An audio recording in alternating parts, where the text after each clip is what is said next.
All right, guys, let's check it out. I'm so excited. Wandered far to arrive at the shores of my lake. Oh, so is this Kalandra? But here's my reaction to the new reveal, Lake of Kalandra. I have overseen for longer than time itself.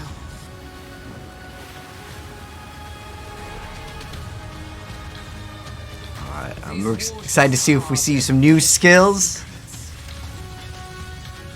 Okay, so it looks like we're actually battling on the lake here. It's going to be some new zone that we have to go into, or is it going to be in every zone? That's what I'm actually wondering. Okay, so it's a tablet. Is reflected here. Contains an additional breach. Reassemble it as you see fit. But the mirror distorts reality. Beware. Oh, so there's delirium inside this area. Oh, okay.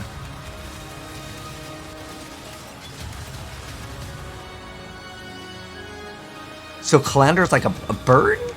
In-game Atlas memories. Okay. 4 new gems. Okay, this is what I'm excited about. Is that like a lightning trap? 14 new uniques. Oh, I'm excited to see this more than anything. Trickster Ascendancy rework. Okay. 100 plus unique rebalance. Dude, I'm really excited about that as well. I've already seen some of them. The lake calls you, Exile. Will Okay. you endure, or will you drown? I wonder if we get to defeat her as, like, let's say some new endgame boss, too. Alright, let's check this out. It's going to go right into it. But yeah, all the new uniques, basically they've been massively buffed. So they're actually going to be, like, viable, or they'll open up the doors to maybe new builds, even. In the Kalandra Challenge League, you will travel to the mirrored lake that granted Kalandra her powers of reflection. We want you to experience the story for yourself, so I'll avoid spoiling the details here. When you get to explore the League next week, you'll find out more about Kalandra and her motivations. Your experience with Kalandra so far is probably of her coveted mirror, which duplicates items by reflecting them. The lake itself has the power to reflect entire encounters from elsewhere in Rayclust. As you explore the lake, these reflections emerge from its mirrored surface. Sometimes these reflections are encounters with hordes of monsters, and sometimes you'll encounter extremely powerful foes, reflected from elsewhere in Rayclust. Often, reflections involve League content, such as this encounter with a Harbinger boss. As you play through the League, you'll occasionally encounter a set of columns protruding from the ground, with a mirrored tablet on top. This tablet invites you to construct a custom set of encounters at the Lake of Kalandra, offering a series of different reflections to place in whatever layout you wish. Each of these reflections represents an encounter that you must defeat when you next travel to the lake. Once you have assigned a reflection to every location on your mirror tablet, which will take a few areas, you can open a portal to the Lake of Kalandra itself. So you have to do this There you will get 9 to times experience max? these reflections of Rayclust as Kalandra manifests each encounter you have chosen. Like, I'm wondering how many do you actually have to do But as to you actually push go? farther Oh, it out goes onto the bigger. lake-shrouded waters, you will find each encounter to be more difficult, but more rewarding. This difficulty value counts up by 1 for each location away from the entrance the encounter is. Oh, okay. Players wanting the best rewards will try to engineer tablets that have long, windy strings of encounters, reaching very high difficulty values by the end. To do this, there Oh, are some are occasional blocked by options that water. can be Okay, I chosen get it. which allow you to move and swap the entrance, reflections, and water tiles on the tablet. Additionally, as you progress through the league, you'll be able to unlock special abilities that let you manipulate the options you have available on each tablet. If you don't like any of the choices available to you, you can earn the ability to skip picking one entirely. The next ability is even stronger. It lets you re-roll the list of options so that you can immediately pick another one. Finally, you can earn the ability to exile a choice entirely. For the rest of this tablet, that choice will no longer appear. Once you reach maps, you'll be able to itemize your mirrored tablets so that they don't have to be played immediately. They can be stored for later or traded with other players. Ooh, okay, that's awesome. As you visit the Lake of Kalandra to attempt your mirrored tablets, there are many types of rewards you can find. An encounter that is based on a past league implicitly grants the rewards from that league, but with extra juice so that you're not missing out on bonuses you'd have obtained if your Atlas tree applied to the lake. Other encounters that aren't based on past leagues generally yield a reward chest that rises out of the lake when you complete the encounter. Certain reflections grant you access to a new variation on rare items, exclusive to the Kalandra Challenge League. When you complete the encounter, you'll get access to some reflecting mist, which presents you with a difficult choice.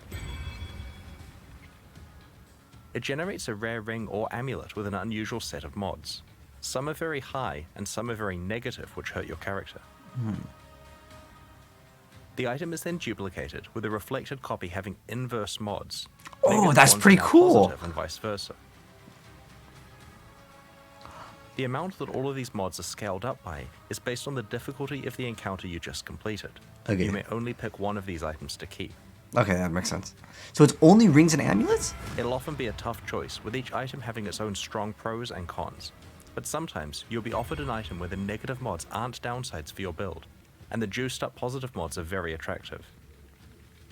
There are also some special new jewelry base types that you can rarely receive from this process.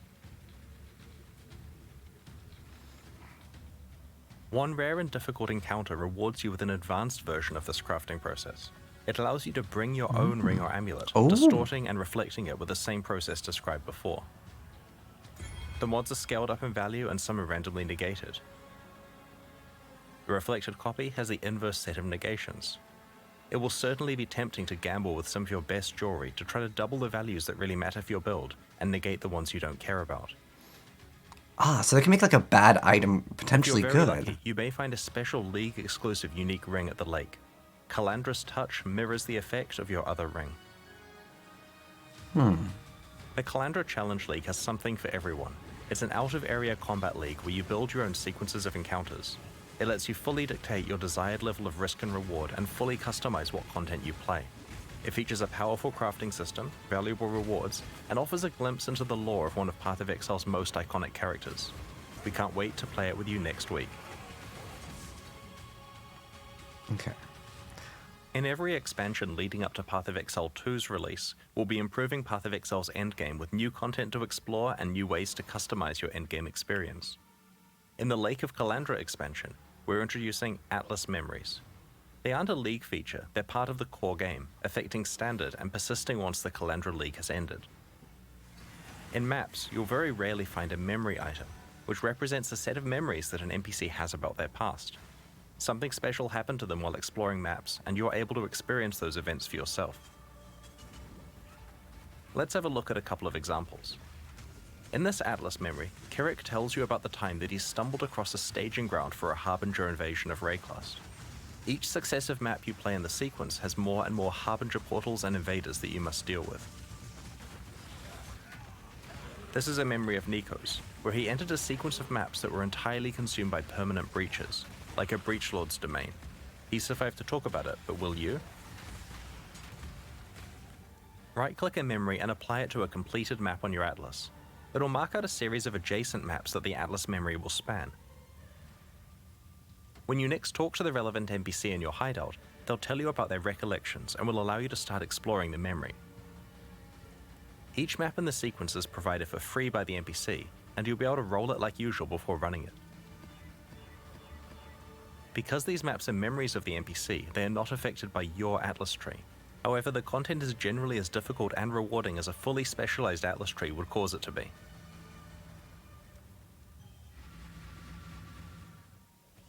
Each successive map in the sequence gets harder and more rewarding as the memories intensify. While memories are tradable, they're also very rare and valuable, so you'll probably want to complete them yourself if you can. For players who love lore, Atlas memories help expand on the backstory of key NPCs. For players wanting to try out different League mechanics at quite high levels of juice that they haven't specialized their Atlas for, memories let them do this without a bunch of respecking. And for everyone else, Atlas memories are a great way to earn some valuable items, if you're strong enough to complete them.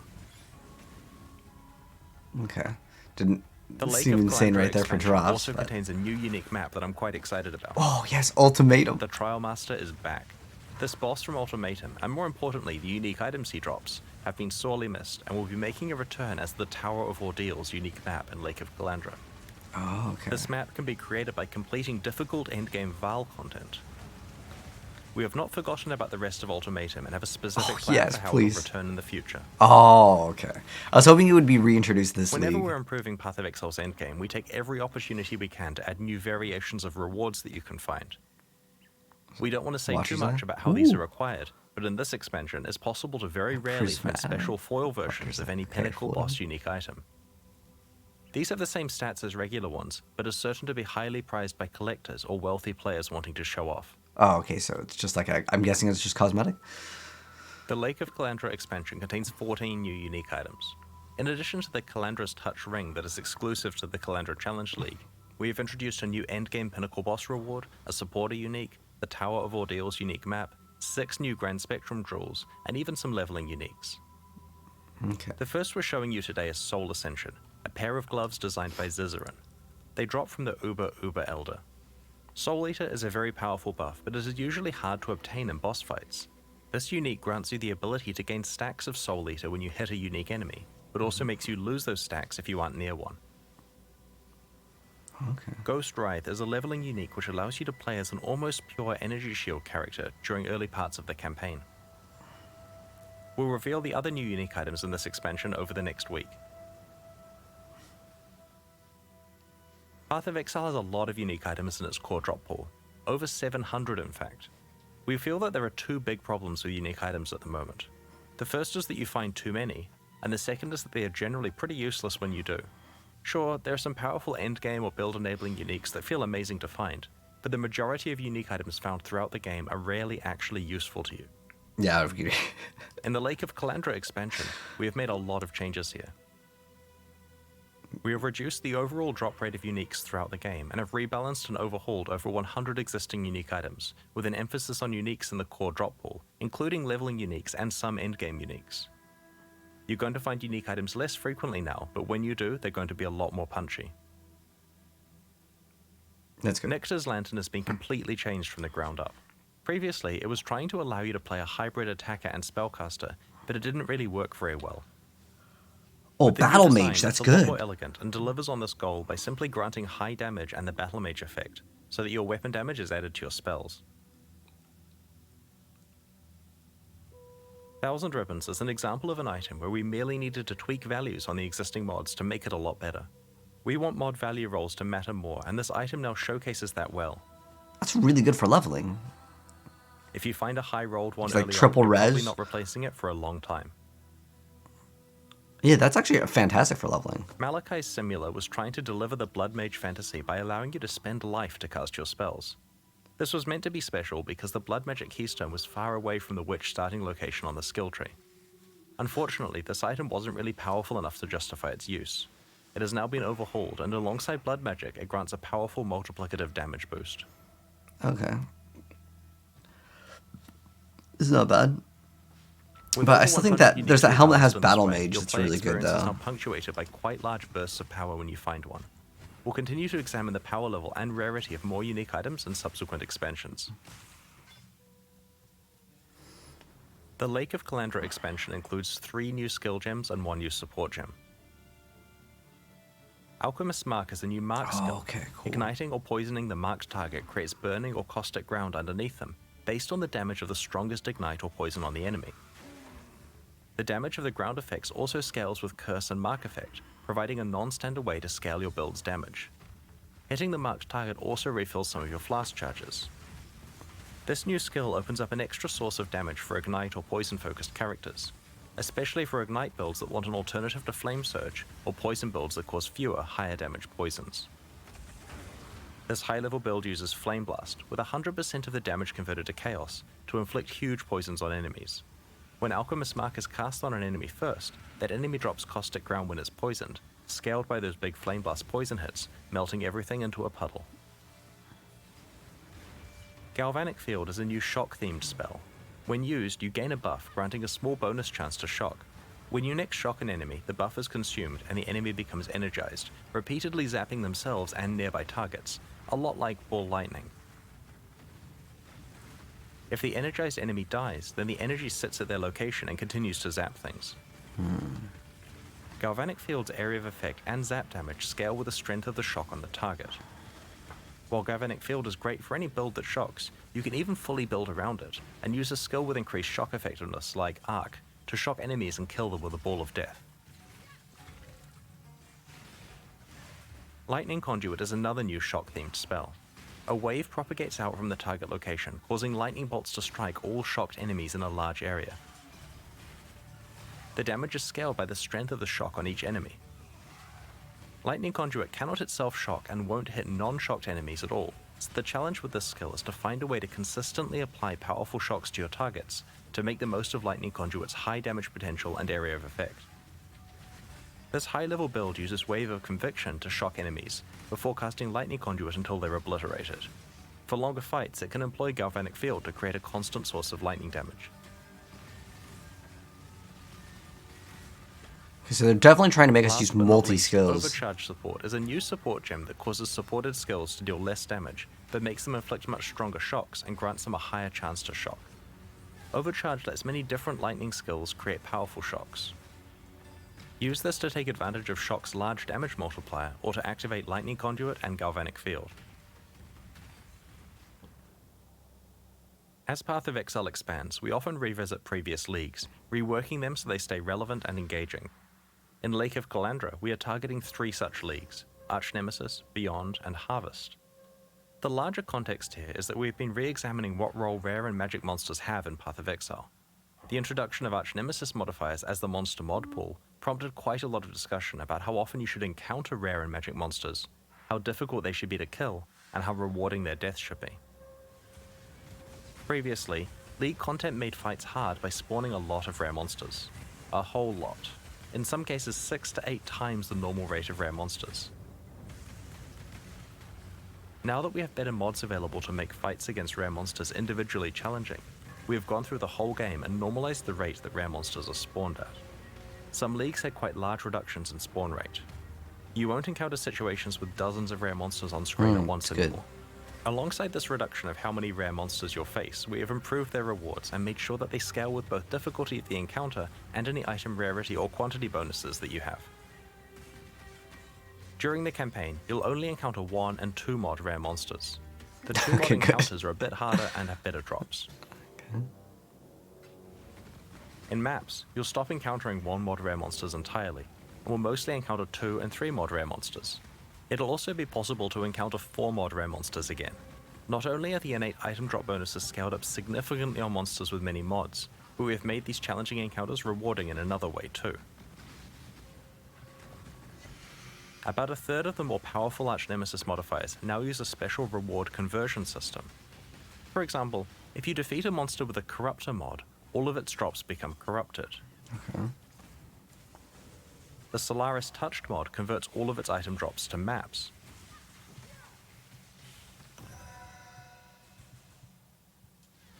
The Katava Touch mod will cause the rarity of its drops to be upgraded by 1 tier, so magic becomes rare, rare becomes unique, and so on. Okay, that's cool. So you know what to maybe skip out on if you don't If you're want lucky, that reward. You can find these conversion modifiers on both the 3rd and 4th mod of a rare monster. This causes them to stack together. So if you kill a 4 mod rare monster with both the Entangler and Katava Touched mods on it, its heavily juiced drops will also be converted to jewels with their rarity upgraded by a tier. Due to the high amount of inherent item rarity that 4 mod rare monsters have, this may result in several unique jewels dropping. This conversion system is fully compatible with your item rarity and quantity bonuses, as well as the drop bonuses from all other Arch Nemesis mods. Going forward, we want to make sure that a lot more item reward mechanics scale with your character item bonuses. Get your Magic Find characters ready. As a result of this system, when you do encounter a rare monster with many Arch Nemesis mods, you are well rewarded for the difficult fight. We have also been listening to feedback about the Arch Nemesis mods that can spawn on magic monsters. Too many of them had external visual clarity issues like on-death effects. We have toned these down on magic monsters so that more of them are stat-based bonuses that aren't so spammy. Encounters that spawn a series of magic monsters now make sure to preserve the same Arch Nemesis modifiers between the monsters rather than rolling a different one for each monster. This will further help keep the game state understandable in hectic situations. Beyond was introduced in August 2014, initially as a hardcore-only challenge league. It's 8 years old now and certainly has several issues. Firstly, the art. Have you ever really taken a close look at a Beyond demon? It is literally a bandit from Act 2, dunked in red paint. The second issue is its balance. The number of magic and rare monsters spawned is so much higher than the rest of the game, and whatever problems that resulted in before are magnified now that rare monsters are meant to be more difficult. Beyond also spawns way too many unique bosses, which causes its own set of issues. In Lake of Kalandra, we have given Beyond much more than a fresh coat of paint. The Scourge have taken over the realm of the Beyond demons. The old bandit Beyond demons are gone. Summoning monsters from Beyond will now summon Scourge monsters and bosses. We have completely rebalanced the rate that Beyond monsters and bosses spawn at so that it's appropriate for modern Path of Exile. The new Beyond monsters can now occasionally drop the Scourge League's tainted currency items that allow you to modify corrupted items. That's cool. We've also completely revamped how harvest crafting works. Rather than being presented with a selection of crafting options that must be used immediately, you now receive itemized tradable life force of the appropriate color. This life force can be used later, in your own time, at the hoarder crafting bench in your hideout. Its crafting options are now priced in terms of this itemized life force currency. Tier 4 bosses are now encountered much more frequently and can drop a key to fight a Shabi. She yields special life force which can be used for a specific set of crafts. We have rebalanced all harvest crafts for the new system and have removed a bunch of filler crafts and some ones with deterministic outcomes that were incredibly RNG gated before. Oh, okay. So it costs life Some force? crafts that provided access to exclusive content, just like life special force. offerings to the goddess, have been removed because these items can now be found in more appropriate locations elsewhere in the game. Okay. The result of these changes is that when you complete a harvest, you aren't presented with 30 crafts, which must either be used immediately or unsafely traded to some player you found on a community That's so Discord server. good. It also means that every bit of life force you receive is going towards a craft that you actually want to use on one of your items, when you're ready to use it. Your interaction with the Sacred Grove is now far simpler as well. Just enter, pick your plots, defeat the monsters, and get on with your mapping. Yeah, that's way, way better. Like with Arch-Nemesis and Beyond, we have also addressed the monster composition of Harvest's fights, so that it doesn't contain too many rare monster mods, and so that it is of appropriate difficulty for its rewards. In addition, the rewards for Harvest now scale with map quantity and pack size, incentivizing you to juice your maps. Okay, that's awesome. Previously, the crafts you received were not scaled up at all if you played a harder map. Last week, we posted this expansion's character balance manifesto, which detailed the many changes we're making in Lake of Kalandra. There are plenty more changes, which we will include in the full patch notes that will be posted after this livestream. But on this stream, I'd like to talk about a few specific areas: minion itemization, Exalted and Divine Orbs, and the Trickster Ascendancy class. Historically, minion builds have not been particularly reliant on the stats of their items.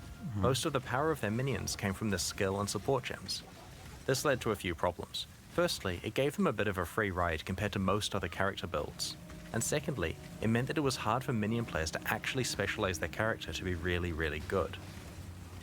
We want to solve both of these problems in this expansion.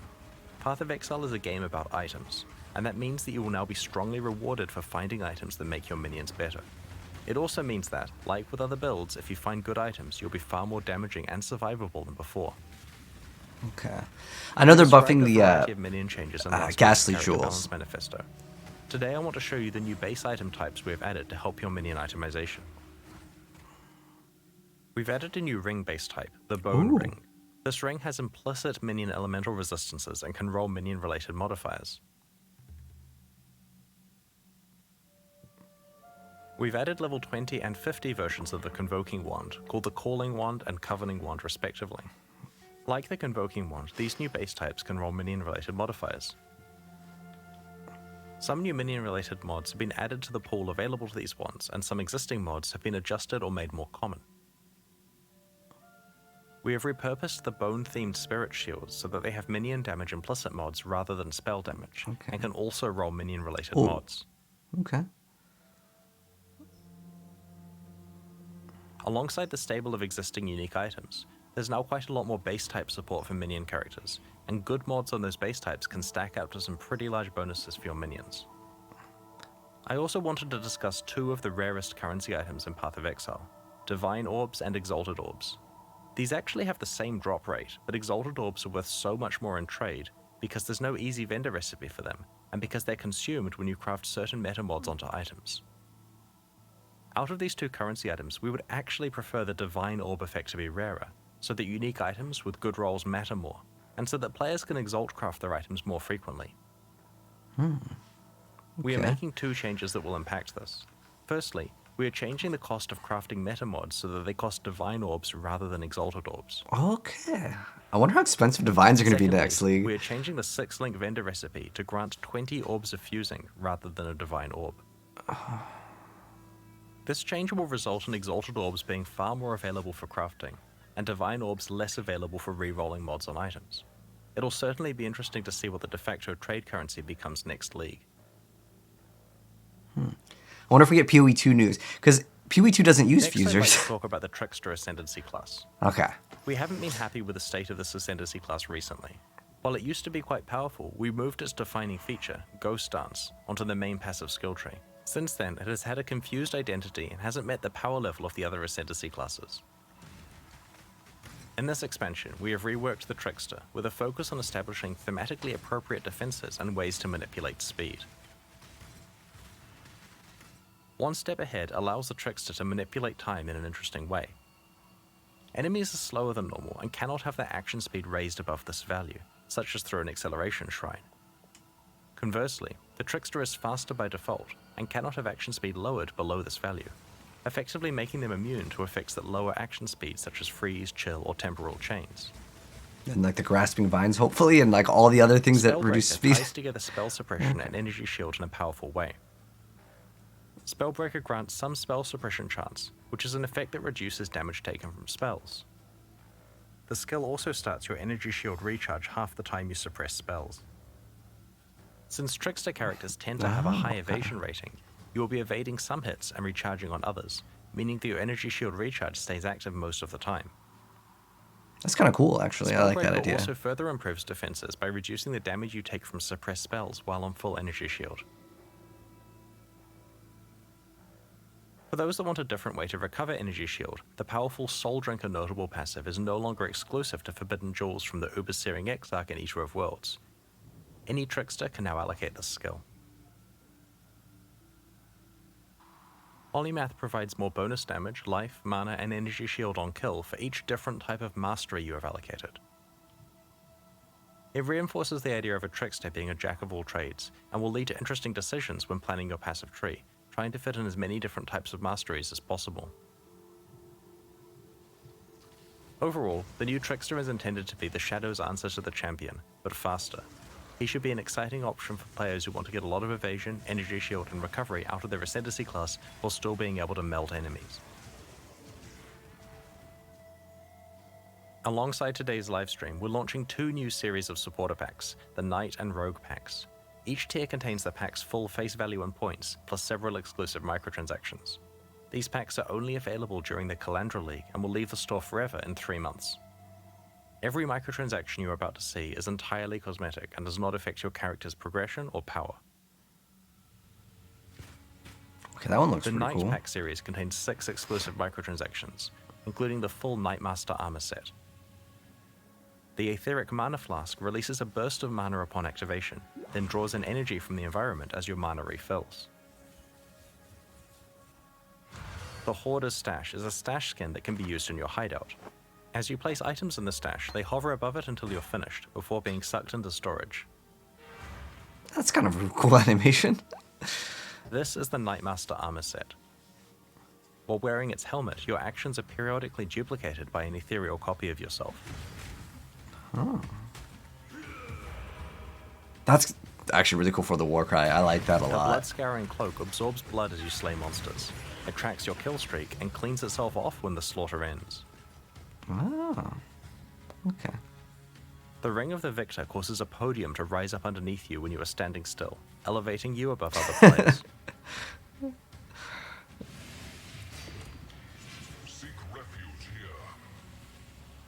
I do like this one. I The think this is a Warlord's really cool Lieutenant one. Portal summons a warrior spirit who will greet you, cheer you on, and commend you on your actions.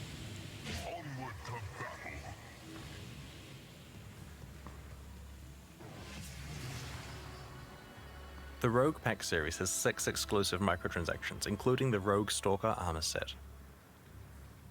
The Beast of Burden Pet visually carries your items for you, becoming more laden with bags and packs the more full your inventory gets.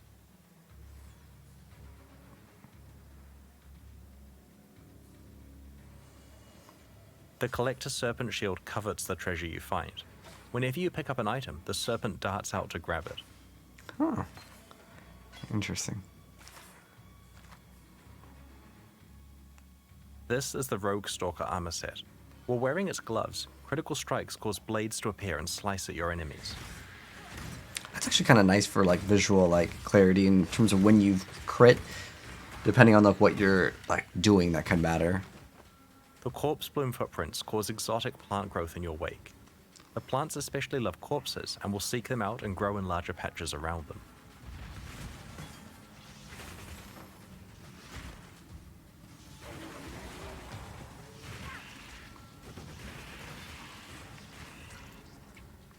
On the other hand, the Undertaker's amulet inters corpses for you, burying them and marking their location with gravestones.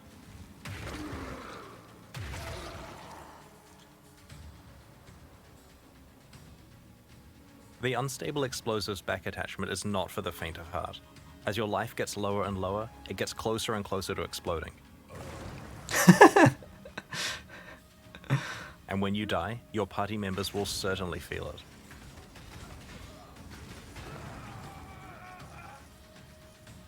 As I mentioned before, these packs are exclusive to the Kalandra League and will leave the store in 3 months. They're available right now at pathofexile.com/purchase, and they directly fund the ongoing development of Path of Exile 2 and Path of Exile 1 expansions like Lake of Kalandra. I really do In like that addition, purple armor the though. supporter packs introduced with a Sentinel expansion are leaving the store forever in 1 week. Now's your last chance to purchase them, and we greatly appreciate your support. Speaking of things leaving the store, the Kerrick's Vault Pass for Sentinel is only available for the next few days also, and will leave the store forever when the League ends. There's no penalty for purchasing the pass late in the League after you've wrapped up your map completion, so if you're pleased with where you got to in maps and Sentinel and want to lock in your unique skins, it's not too late to buy your pass. I was hoping we get to see more of those new uniques, but Next up, they've been we've got the tweeting them out Q&A on with Twitter. ZED. Okay. Once that ends, we'll post the full patch notes for Lake of Kalandra.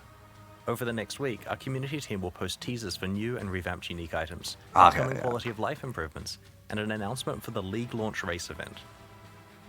On launch weekend, Awesome. we'll be running another set of Twitch drops, and expect to release the Oh, Mystery okay. Box and Kerrick's Vault Pass in the days after launch. Oh, that's good that they're doing another drop. Speaking of that, Thanks for joining us, okay, and so thanks- that's pretty much going to be it. I'm just going to go ahead and play this really quick, though, and very important thing.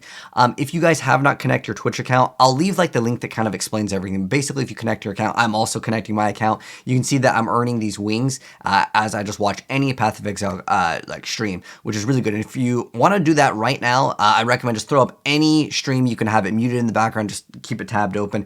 It'll take 45 minutes and you will unlock your wings.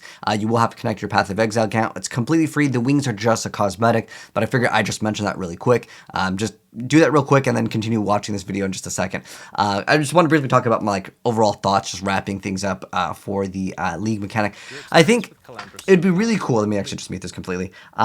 With this mechanic right here, it would be really cool if it showed you the reward, but I guess the reward every single time. At least what they mentioned before was specifically that we would get like rings and amulets. I'm hoping that we can get everything. Like maybe we could select our outcome of like what the reward would be at some little like choice on this mirrored tablet. I think the idea of the item being completely like reflected and it has negative modifiers, but it boosts other stats kind of reminds me of Scourge League, but I'm really curious to see like what people actually make with this. The fact that you can bring in your own item, it makes it so much better, because if it didn't, then I'd just be like, it's still cool at the end of the day, but there are some uniques that I might just like have to go for, right?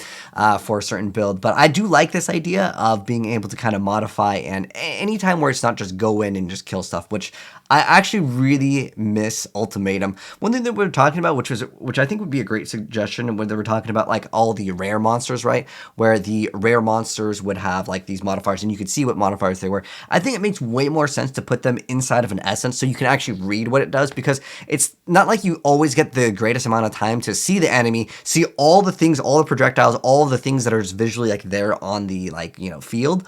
And then be like, okay, what are these modifiers? Because you just don't have time to read. You're trying to dodge, you're trying to do things. So it makes way more sense to keep it in terms of like the arch nemesis inside of what I consider like the essence, where you get to see what it has, and then you can decide, do I want to fight this? Are the rewards actually worth it? I think that makes way more sense.